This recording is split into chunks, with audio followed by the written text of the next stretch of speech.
Hello guys, तो logging 10,000 year into the future के episode 42 में आप सबका स्वागत है। अगर आपने हमारे चैनल को सब्सक्राइब नहीं किया तो चैनल को सब्सक्राइब कर दें और वीडियो को लाइक कर दें। चलिए वीडियो को शुरू करते हैं। तो एपिसोड की शुरुआत वहीं से होती है जहाँ से वो हेलीकॉप्टर जो लू शेंग को लेने आया होता है वो वहाँ से चला जाता है, जिसमें इंस्ट्रक्टर डोंग होती हैं।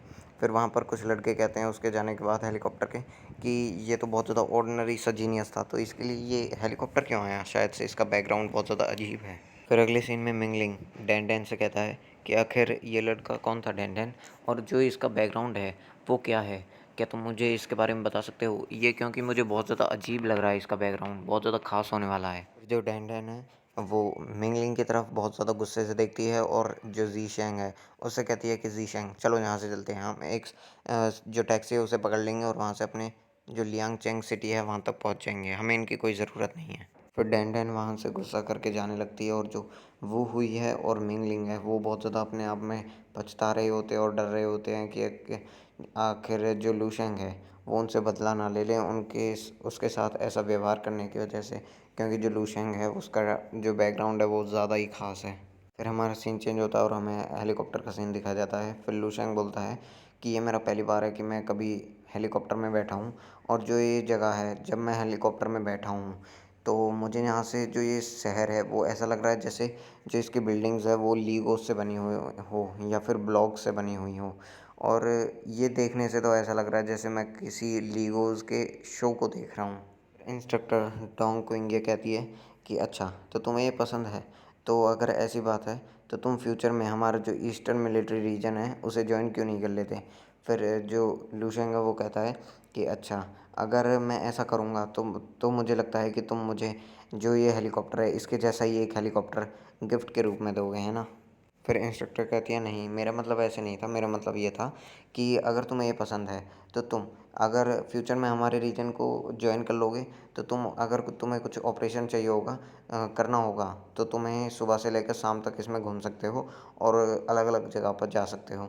और अगर तुम एक ग्रैंड मास्टर बन गए फ्यूचर में और एक मेजर जनरल बन गए मिलिट्री रीजन में, तो जो मिलिट्री हेडक्वार्टर है वो तुम्हें नेचुरली इसको देगा, हेलीकॉप्टर या फिर एक प्राइवेट प्लेन भी दे सकता है। इंस्ट्रक्टर अपने मन में कहती है कि देखने से तो ऐसा लग रहा है कि जो ये बच्चा है ये पहले से ज़्यादा ताकतवर बन चुका है, और ये इतना ज़्यादा ताकतवर हो चुका है फ़िलहाल कि जो इसकी स्ट्रेंथ है मैं उसे देख भी नहीं पा रही हूँ। फिर इंस्ट्रक्टर कहती हैं कि चलो अब अपने काम की बात पे आ जाते हैं, अब अपने मेन टॉपिक जो है उस पर आ जाते हैं। और जैसा कि तुम्हें पता है 3 दिन पहले जो सारे ट्रेनिंग कैंप्स थे ईस्टर्न प्रोविंस के, उन्होंने अपने जो मेन जीनियसेस थे जो भी वहाँ के सबसे ज़्यादा होनहार बच्चे थे उनका नाम अनाउंस्ड कर दिया था, और इस बार के जो सबसे बड़े जीनियसेस हैं उनको एक जगह पर इकट्ठा करा जाएगा और उनमें से एक ग्रुप को बनाया जाएगा जो कि पिछले सभी ग्रुप से ज़्यादा ताकतवर होंगे, और उनमें से कुछ ऐसे लोग निकलेंगे जो कि पिछले वाले लेजेंड्स को पीछे छोड़ देंगे। और मैं तुम्हें बता देती हूँ जो इस बार के जो कैंडिडेट होने वाले हैं वो इतने ज़्यादा स्ट्रॉन्गेस्ट होने वाले हैं कि पिछले वाले लोग उनके सामने कुछ नहीं है। फिर इंस्ट्रक्टर जैंग बोलते हैं अगर ये तुम्हारे लिए नहीं होता तो ये ऐसा नहीं चल पाता जैसा कि फ़िलहाल चल रहा है, क्योंकि ये मोशन में बिगड़ जाता जैसा ये फ़िलहाल इतनी बढ़िया तरह से चल रहा है ना हमारे साथ। और मैंने जो इन्फॉर्मेशन थी वो बहुत बढ़िया से देखी है तरह से, और उसमें मुझे पता लगा है कि जो 80% के कैंडिडेट हैं वो मतलब बहुत ज़्यादा टैलेंटेड और जीनियसेस हैं, और उनमें से एक वॉरियर बहुत ज़्यादा टैलेंटेड है जिसके पास एलिमेंट को कंट्रोल करने की एबिलिटी है। जो दूसरा है उसने तो जो सेकंड लेवल का स्पिरिचुअल माइंड मास्टर का असेसमेंट होता है उसे ही पास कर रखा है, और जो 20% के बाकी बचे हुए जीनियसेस हैं वो जो थर्ड लेवल का वॉरियर है उससे भी ज़्यादा ऊपर है, मतलब जो थर्ड लेवल का वॉरियर है ना उसे भी सरपास कर दिया है इन्होंने। उनमें से भी एक बहुत ज़्यादा ख़ास इंसान जो कि एक मॉन्स्टर की तरह है, जहाँ पर और बाकी सभी पे लेवल 3 की स्ट्रेंथ है और उस पर अकेले पे लेवल 4 की स्ट्रेंथ है, वो इतना ज़्यादा खतरनाक है। फिर हम देखते हैं लूशेंको जिसको इन बातों में कोई भी इंटरेस्ट नहीं होता, क्योंकि होगा भी क्यों, क्योंकि उसके पास लेवल 5 के वॉरियर जितनी ताकत है और उससे भी ज़्यादा, और जो कैंप वाला वॉरियर है उसके पास तो लेवल 4 की ही ताकत है बस। फिर इंस्ट्रक्टर डोंग कहती हैं कि इतना कुछ सुनने के बाद, उनकी एबिलिटीज़ सुनने के बाद, क्या तुम्हें थोड़ा बहुत भी कुछ फ़ील नहीं हुआ कि तुम उनसे कमज़ोर हो, या फिर वो तुमसे ज़्यादा ताकतवर हैं, या फिर तुम उनसे ज़्यादा ताकतवर हो? फिर लूशेंग बहुत ज़्यादा मतलब सीरियस वाला फेस बनाता है और कहता है, हाँ, वो थोड़ा बहुत बढ़िया था और मैं इस बात से बहुत ज़्यादा शॉक हूँ। इंस्ट्रक्टर ज़ैंग हंसते हुए कहते हैं, हे, जो तुम्हारा फेस है, इसको कोई भी देखकर बता सकता है कि ये फेक है। और आखिर तुम्हें जो तुम शॉक कब से होने लगे, क्योंकि उनके बीच में जो मॉन्स्टर है वो तो तुम्हारे तुम्हारे सामने कुछ भी नहीं है, क्योंकि हमारे सामने जो मॉन्स्टर है वो बहुत ज़्यादा खतरनाक है, जिसके पास लेवल 5 या फिर 6 की ताकत है। और इतना ज़्यादा ताकतवर इंसान अब तक देखा नहीं गया है, बच्चा मतलब जो लूशेंग की उम्र है उसके हिसाब से बोल रहा है, तो इतना ज़्यादा ताकतवर हमने देखा नहीं है फ़िलहाल। और मुझे पता है कि तुम अपने काम के सिवाय किसी चीज़ पर ध्यान नहीं देते, जिससे तुम्हें मतलब है उस पर ही ध्यान देते हो। तो चलो तुम्हारे काम की बात कर लेते हैं। अब हम बात कर लेते हैं वहाँ के इनाम की। अगले सीन में हम देखते हैं लूशेंग रिवॉर्ड का नाम सुनते ही बहुत ज़्यादा खुश हो जाता है और अपनी सीट से खड़ा हो जाता है। फिर इंस्ट्रक्टर डोंग कहती हैं कि हाँ, चलो मुझे उसके रिवॉर्ड के बारे में बात कर लेते हैं, क्योंकि हमें पता है तुम्हें रिवॉर्ड ही सबसे ज़्यादा प्यारा है। और इस साल का जो सिलेक्शन है वो बहुत ज़्यादा स्पेशल होने वाला है, पिछले साल की तरह नहीं होने वाला। और जो बाकी बहुत ज़्यादा बड़े बड़े ऊंचे ऊंचे पोस्ट वाले जो लीडर्स हैं मिलिट्री के, वो वहाँ पर आने वाले हैं पार्टिसिपेट करने और उनको टूर्नामेंट को देखने के लिए, ऑब्ज़र्व करने के लिए। और जो पिछली बार की तरह यहाँ पर सिलेक्शन वैसा नहीं होने वाला जैसा कि पिछली बार हुआ था, कि हम टूर्नामेंट करवा देते देते थे और उनको पेयर बना के उनके बीच फ़ाइट करवाते थे। जो जीतता था उसे हम मतलब राइजिंग स्टार मान लेते थे। नहीं, ऐसा नहीं होने वाला इस बार। इस बार थोड़ा अलग तरह का मेथड हम अपनाएंगे टूर्नामेंट को शुरू करने में। और इस बार के टूर्नामेंट में होने वाले हैं एलियन बीस्ट। लूशियन कहता है, क्या एलियन बीस्ट? फिर हमें एलियन बीस्ट के बारे में बताया जाता है। एलियन बीस्ट वो हैं जो कि इस दुनिया के सबसे ज़्यादा बड़े दुश्मन हैं। और जब हमारे स्पेस में कोई क्रैक पड़ जाता है, या तो ज़मीन में या फिर आसमान में, तब वो एलियन बीस्ट निकल के आते हैं उन क्रैक में से। और जो ये एंडलेस बैटल है वो तब से शुरुआत हो जाती है, तब से उनकी शुरुआत हो जाती है। और इतने ज़्यादा ताकतवर जो एलियन बीस्ट हैं वो हम पर हमला करना शुरू कर देते हैं। और हालात जो हैं वो इतने ज़्यादा बिगड़ जाते हैं कि जो अर्थ के ह्यूमन रेस के सबसे ज़्यादा ताकतवर जो वॉरियर हैं, उनको अपने आप को इन बैटल फील्ड्स में, इन लड़ाइयों में खींचना पड़ता है या फिर फेंकना पड़ता है हर साल। ये दायरा है, ये हर साल और हर साल बढ़ता जा रहा है। और ये बहुत ज़्यादा इम्पॉसिबल है कि हम जो ह्यूमन रेस हैं उसको हमेशा बचा कर ही रख पाएँ और हमेशा उनको कुछ खरोच भी ना आने दें। ये बहुत ज़्यादा इम्पॉसिबल है, क्योंकि कभी ना कभी तो ऐसा होना ही है। लूशन कहता है, मुझे लगा नहीं था कभी कि जो मिलिट्री डिस्ट्रिक्ट हैं, वो जो ये स्टूडेंट है जिनको आज तक ये बचाते आए हैं, उनको ही इन मॉन्स्टर्स के सामने भेज देंगे, इन एलियन बीस्ट के सामने भेज देंगे। सुनने से तो ऐसा लग रहा है कि जो ये सिचुएशन है, ये फ्रंट लाइन में वो बहुत ज़्यादा फेवरेबल बन चुकी है, बहुत ज़्यादा ख़राब हो चुकी है।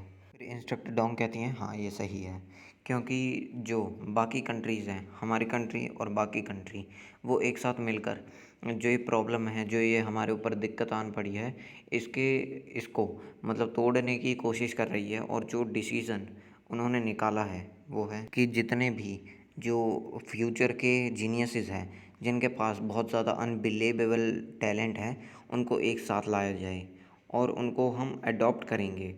मतलब उनको हम ट्रेनिंग देंगे इतनी ज़्यादा कि वो उनसे लड़ सके, आगे आने वाली जो दिक्कतें हैं उनका सामना कर सकें। और ज़्यादा नहीं, अब हम और ज़्यादा उन पॉलिसीज़ पर भरोसा नहीं कर सकते कि उन मॉन्स्टर्स के साथ रहना और उनके साथ जेंटल बिहेव करना, ये हमारे ऊपर ही बहुत ज़्यादा दिक्कतें खड़ी कर रहा है। और जो ये जीनियसेस हैं, इनको हम मॉन्स्टर के सामने इसलिए भेज रहे हैं ताकि उनको थोड़ा बहुत एक्सपीरियंस करवा सकें हम प्रेशर को, जिससे जो उनके अंदर डर है वो डर उनके लिए मोटिवेशन में कन्वर्ट हो जाए। जो कि क्योंकि जो मोटिवेशन है वो एक मार्शल आर्टिस्ट का असली हथियार होता है। और जैसा कि बड़े बड़े जो मार्शल आर्टिस्ट हैं फ़िलहाल के, उन्होंने कहा है कि जो माइंडसेट है, जो एक बहुत ज़्यादा पत्थर की तरह का माइंडसेट, खून खून बहाना और जो मोटिवेशन है, और उसके साथ साथ जो आग है, उससे ही एक मार्शल आर्टिस्ट पैदा होता है जो कि आगे चल के एक्सपर्ट बनता है। और ये मत सोचो कि जो सिलेक्शन है वो बहुत ज़्यादा मुश्किल हो चुका है, डिफ़िकल्ट हो चुका है।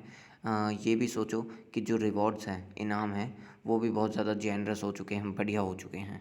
और जब तुम टॉप 10 में शामिल हो जाओगे तब तुम्हें एक पोर्शन दिया जाएगा जो कि बहुत बढ़िया है तुम्हारे लिए, और उसका नाम है एक्जॉटिक ब्लड, जो कि तुम्हारी पावर को और बढ़ा देगा। और जब तुम टॉप 3 में शामिल हो जाओगे तब तुम्हें डायरेक्टली जो ब्लड पूल है उसमें जाने का मौका दिया जाएगा। और तुम्हें एक और बहुत ज़्यादा इम्पोर्टेंट चीज़ मिलने वाली है जो कि है टाइटल मॉर्निंग स्टार्स का। तुम एक और ज़्यादा बढ़िया जगह पर जा सकते हो जिसका नाम है बोन मैरो पूल। लूशियन कहता है अजीब सा ब्लड और अजीब सा मैरो पूल। ये सुनने में ऐसा लग रहा है मुझे जैसे कि इसमें तुम सभी लोगों की कुछ साजिश है। इंस्ट्रक्टर डोंग कहती हैं कि ये जो चीज़ें हैं, ये जो मॉन्स्टर हैं, एलियन बीस्ट हैं, उनके शरीर से निकाली जाती है एक बहुत ज़्यादा ह्यूज एनर्जी, जिसको तुम कंपेयर कर सकते हो अपने उस खाने से जो कि तुमने प्रीवियस कैंप में खाया था। वो सब मैं बताऊँ सच सच तो वो सिंपलेस्ट फॉर्म थी उस चीज़ की, मतलब सिंपलेस्ट मेथड था, बहुत ज़्यादा सिंपल चीज़ थी वो। और इसमें तुम्हें बहुत ज़्यादा एनर्जी मिलने वाली है क्योंकि ये बहुत ज़्यादा बड़े बड़े जो वो है, मतलब बीस्ट हैं, उनसे निकलेगी और ये बहुत ज़्यादा प्योर होने वाली है।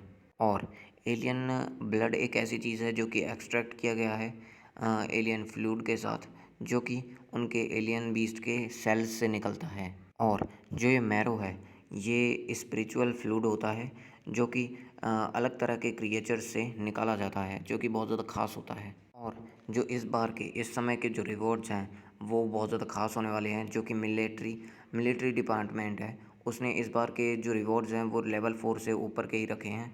और जो ये इवेंट है इसको तुम ऐसा समझ सकते हो कि ये कभी भी प्रिडिक्ट नहीं करा जा सकता, ये अनप्रिडिक्टेबल है। जैसा कि तुम्हें पता है कि जो टॉप 10 पीपल्स हैं, लोग हैं, वो उनको अलग तरह का जो ब्लड है वो दिया जाएगा, जो कि बहुत ज़्यादा कम लोगों को देने वाले हैं मिलिट्री वाले। और जो टॉप 3 हैं वो एंटर कर सकते हैं एक पूल में जो कि बहुत ज़्यादा ख़ास है, और उनको हम कल्टीवेशन चैम्बर भी कह सकते हैं। और ये इनको हम वैसे माने तो ये अनलिमिटेड सप्लाई है चीज़ों की। एक स्पाइनल फ्लूइड का पूल जिसकी कीमत 10 बिलियन से भी ज़्यादा है।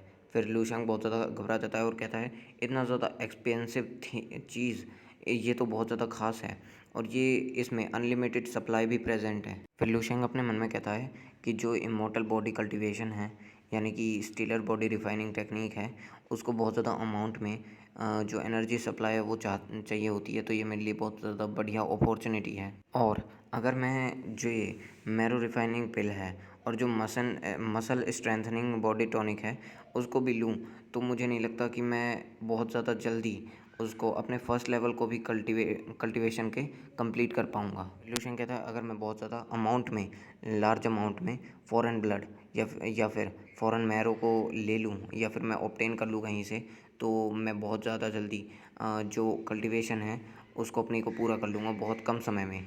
और ये मेरी जो चीज़ें हैं, बाकी मेरा पैसा वैसा है उसे बचाएगी और शॉर्टेज को कम करेगी। ये मेरे लिए बहुत ज़्यादा बड़ी अपॉर्चुनिटी है, बहुत ज़्यादा बड़ा मौका है मेरे लिए। फिर लूशेंग कहता है मैं समझ गया इंस्ट्रक्टर डोंग। फिर इंस्ट्रक्टर सेंग कहते हैं कि लो हम पहुंच भी गए यहाँ पर इतनी जल्दी, और ये है हमारा ईस्टर्न मिलिट्री रीजन। इंस्ट्रक्टर जैंग कहते हैं अगर क्या ख्याल है तुम्हारे इस बारे में, ये कैसा है, क्या ये बढ़िया है, इम्प्रेसिव है। फिर जो लूशेंग है वो अपने मन में कहता है ये बहुत ज़्यादा इम्प्रेसिव है, कितना बढ़िया है ये चीज़। पर जो फ्यूचर का मार्शल आर्ट बेस है अगले 10,000 सालों बाद वाला, वो इससे बहुत ज़्यादा बड़ा है। इस बेस को तो आधा बीच में से फाड़ दिया गया था, तो शायद इस बेस में यही चीज़ इम्प्रेसिव है। सो गाइस, यहाँ पर हमारा एपिसोड खत्म होता है, तो मिलेंगे अगले एपिसोड में। अगर आपने हमारे चैनल को सब्सक्राइब नहीं किया तो चैनल को सब्सक्राइब कर दें और वीडियो को लाइक कर दें। और पिछली वाली जो 26 मिनट की वीडियो है उसे भी देख लीजिए। अगर आपको लॉन्ग वीडियो देखनी है तो जल्दी से देख लो यार। और जो एक्सप्लेनेशन है उसमें थोड़ी बहुत दिक्कत आ रही होगी क्योंकि मैंने 2-4 दिन बाद वीडियो बना रहा हूँ, क्योंकि यार पता है नेटवर्क इंटरनेट का इशू था। सो बाय। अरे मेरे भाइयों, सब्सक्राइब कर दो प्लीज़ से, जल्दी से कर दो सब्सक्राइब।